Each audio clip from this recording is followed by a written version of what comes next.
Olá, amigos e amigas da internet, irmãos e irmãs de Ideal Espírita. Sejam muito bem-vindos para mais um vídeo do canal NEP Grupo Socorrista Emmanuel. Eu sou Marcos, voluntário do Grupo Socorrista Emmanuel, ligado à Aliança Espírita Evangélica. Então nós estamos fazendo aqui o nosso estudo continuado do livro O que é o Espiritismo de Allan Kardec. Hoje iniciaremos o terceiro diálogo do primeiro capítulo. Já vimos o diálogo com o crítico, com o cético, onde dividimos em 11 partes, e agora também vamos iniciar aqui o terceiro diálogo agora com o padre, que também será dividido em partes. Apesar de ser um diálogo menor, será dividido também. Então hoje iniciaremos esse estudo com a primeira parte do diálogo com o padre, onde vamos colocar aqui 5 questões. Então vamos iniciando aqui esse diálogo, onde ele fala primeiro com um abade. E aqui está a questão do abade. Permite-me, Senhor, dirigir-vos a meu turno algumas questões? É a resposta de Kardec. Uma resposta já bem contundente de Allan Kardec. De bom grado, Senhor, mas antes de responder-vos, creio ser útil fazer-vos conhecer o terreno sobre o qual tenciono me colocar convosco. Deixa bem claro aquilo que ele quer explicar para esse abade. Primeiramente, devo declarar-vos que não procurarei de nenhum modo converter-vos às nossas ideias. Se desejais conhecê-las detalhadamente, as encontrareis nos livros onde elas estão expostas. Lá podereis estudá-las com vagar e estareis livre para aceitá-las ou rejeitá-las. O Espiritismo tem por objetivo combater a incredulidade e suas funestas consequências, dando provas patentes da existência da alma e da vida futura.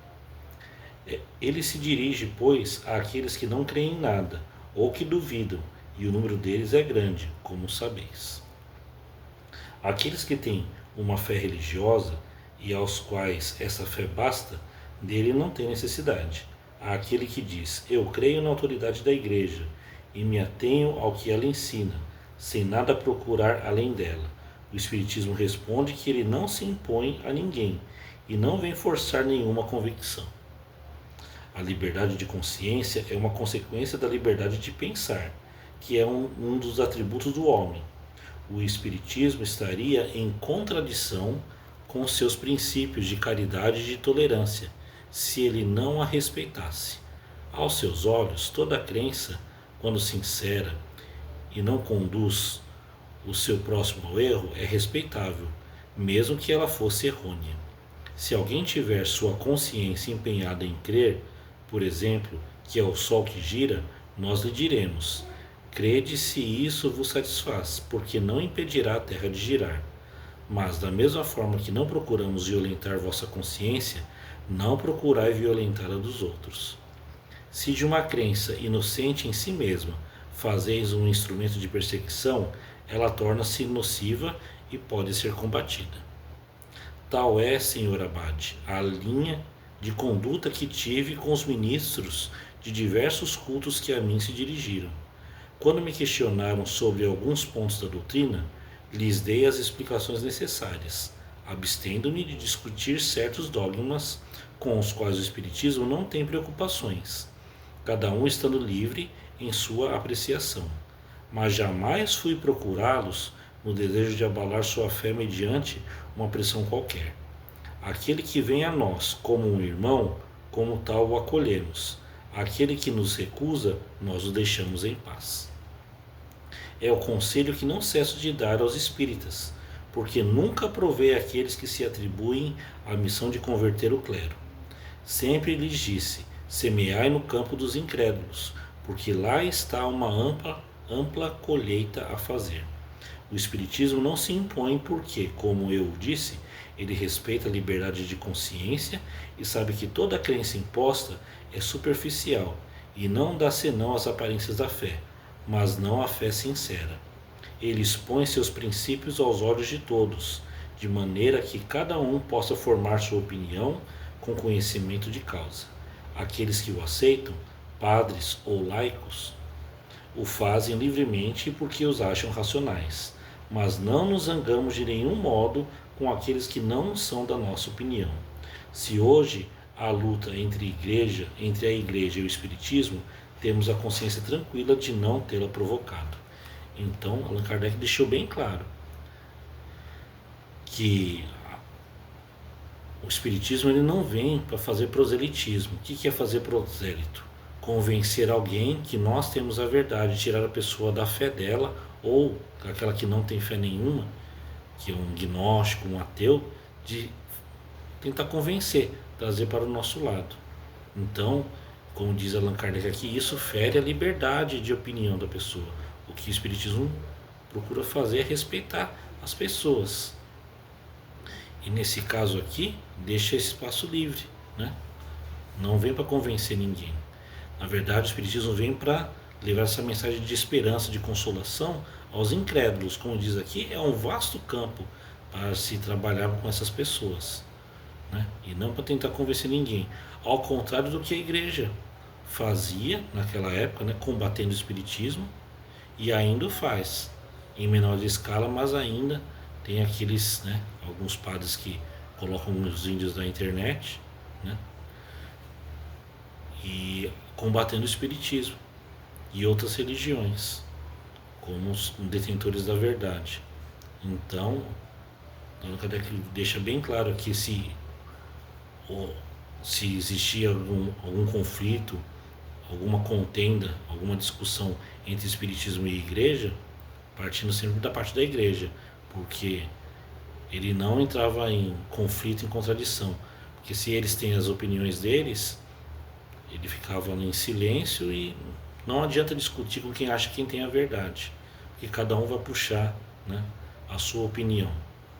E nesse caso, ele não quer fazer prosélitos, ele não quer convencer ninguém, tirar ninguém da sua fé ou da sua não fé, né? A liberdade de expressão, de escolha, liberdade de acreditar naquilo que se deseja.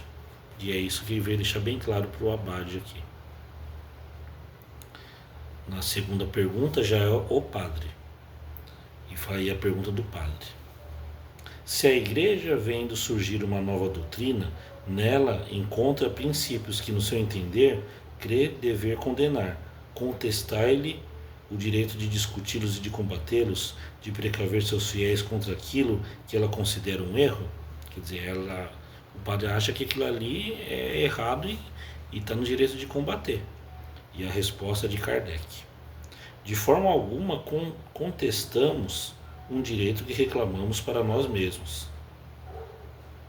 Tipo assim, essa pergunta, quer dizer, se o Espiritismo acha que tem uma doutrina que pode estar prejudicando o Espiritismo, vocês também não iriam combatê-lo, como a igreja faz com o Espiritismo? E aqui a Kardec, né, responde: de maneira nenhuma. De forma alguma contestamos um direito que reclamamos para nós mesmos. Se ela tivesse se contido nos limites da discussão, nada de melhor.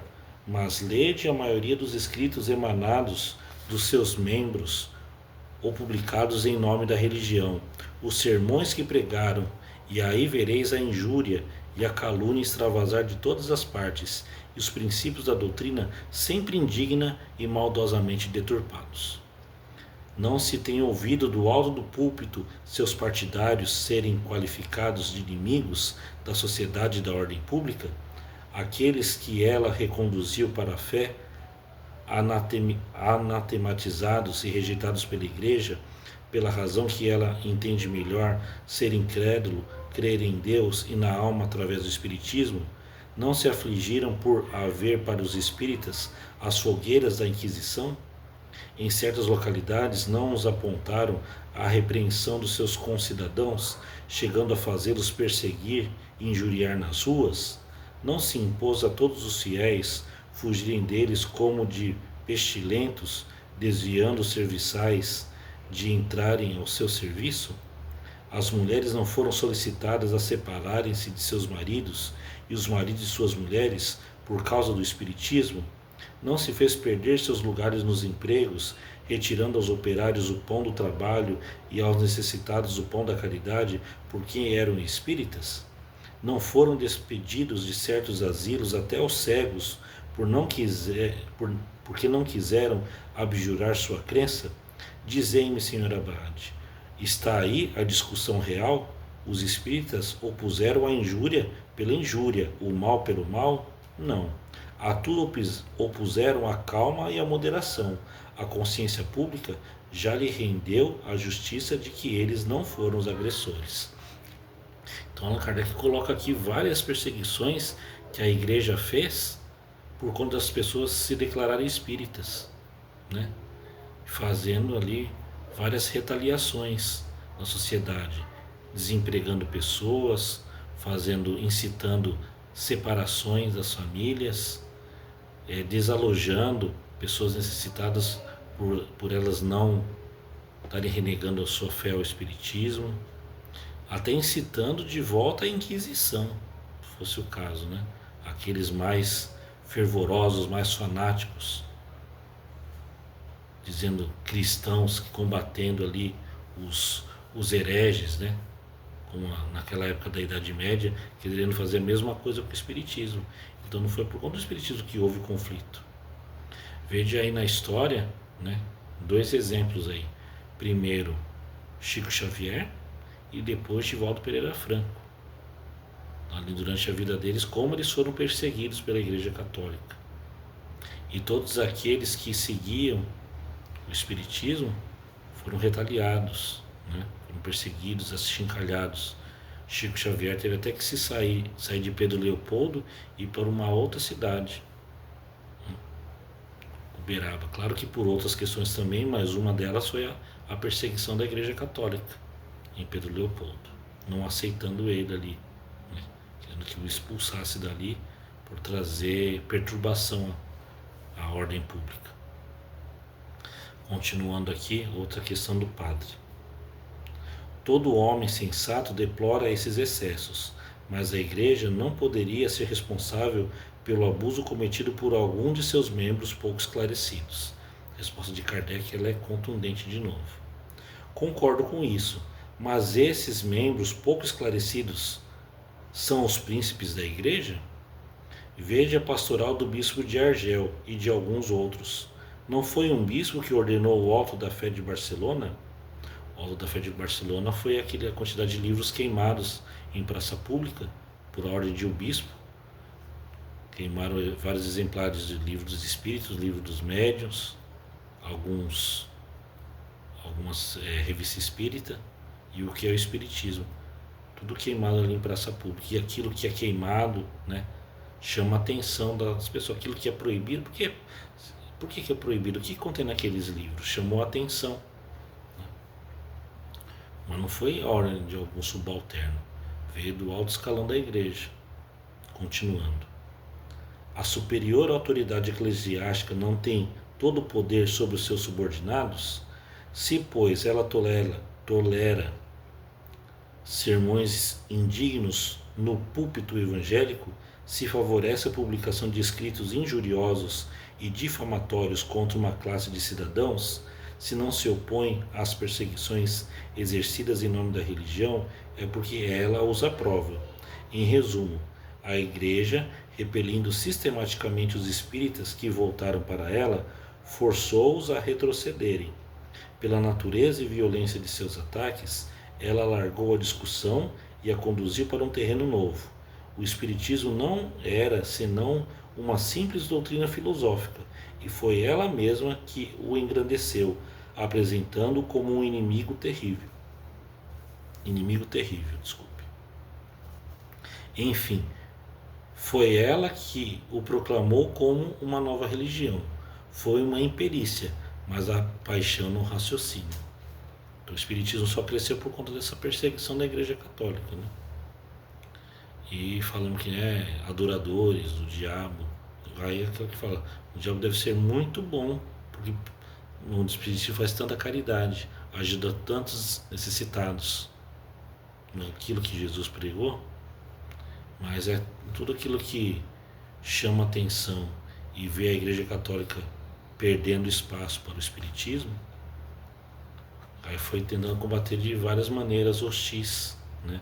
Difamações. Assim foi também o judaísmo.